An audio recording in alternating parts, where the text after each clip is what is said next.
और अब बात उत्तर प्रदेश के प्रयागराज की। यहाँ पर फूलपुर से एक नाबालिग लड़की को बहला फुसलाकर केरल के त्रिशूल ले जाया जाता है और फिर जबरन धर्मांतरण और आतंकी बनाने की कोशिश की जाती है, लेकिन लड़की बचकर वापस आ जाती है। इस कहानी के दो किरदार यानी दो आरोपी गिरफ्तार हो चुके हैं।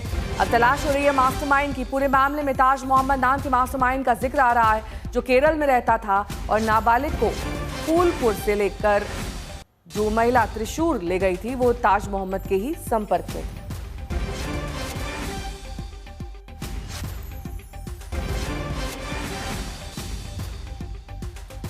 तो दरकशां बानों का हैंडलर बताया जा रहा है। ताज कहां पर है ये, इसकी तलाश की जा रही है। दलित नाबालिग लड़की के धर्मांतरण और आतंकवादी बनाने का ये मामला है।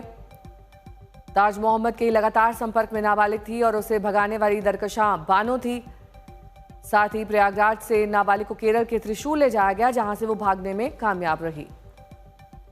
दरकशां बानो और उसका सहयोगी मोहम्मद कैफ अब गिरफ्तार हो चुके हैं।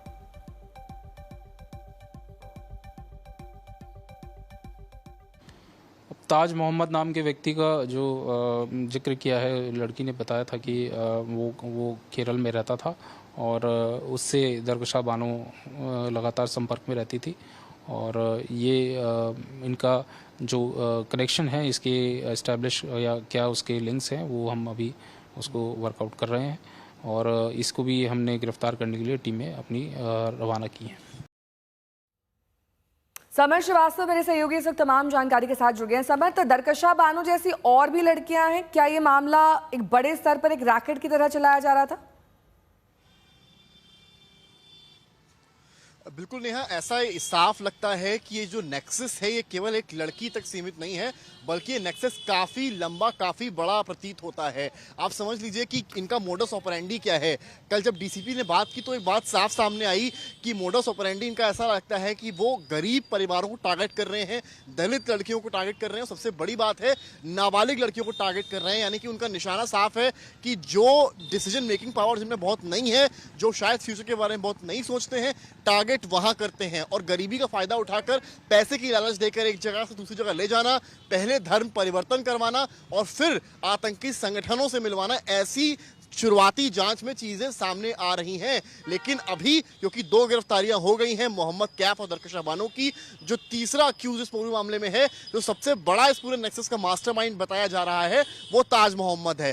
ताज मोहम्मद प्रयागराज का ही रहने वाला है, लेकिन केरला में इस वक्त रहता है और सूत्रों के मुताबिक जो जानकारी मिली है, ताज मोहम्मद प्रयागराज में ही है और पुलिस की कई टीमें ताज मोहम्मद को ढूंढने के लिए निकली भी हुई हैं और कोई बड़ी बात नहीं है कि उसकी अरेस्टिंग आज से कल में हो सकती है। और जितने तार इस नेक्सस को लेकर जुड़े हैं, जितनी जानकारी इस नेक्सस को लेकर है, सबसे अधिक किसी के पास है तो वो ताज मोहम्मद के पास है। शुरुआती जो जांच है उसमें सामने आया है कि दरकशां बानो के मोबाइल फोन में पाया गया है कि सबसे ज्यादा कॉल्स लगातार जब वो लड़की को यहां से वहां ले जा रही थी, केरला से वापस आने की कहानी, उस दौरान दरकशां बानो की ताज मोहम्मद से लगातार फोन पर बात हुई है, व्हाट्सएप पर बात हुई है, जो ये साफ कर रहा है कि ताज मोहम्मद इस पूरे मामले का मास्टरमाइंड बताया जा रहा है।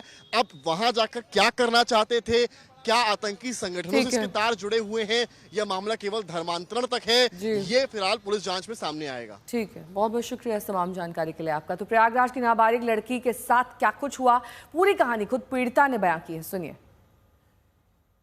मेरी रक्षा सहेली पड़ोस के रहने वाली है और मैं कोटेदार की बेटी की शादी में गए थे 8 तारीख को।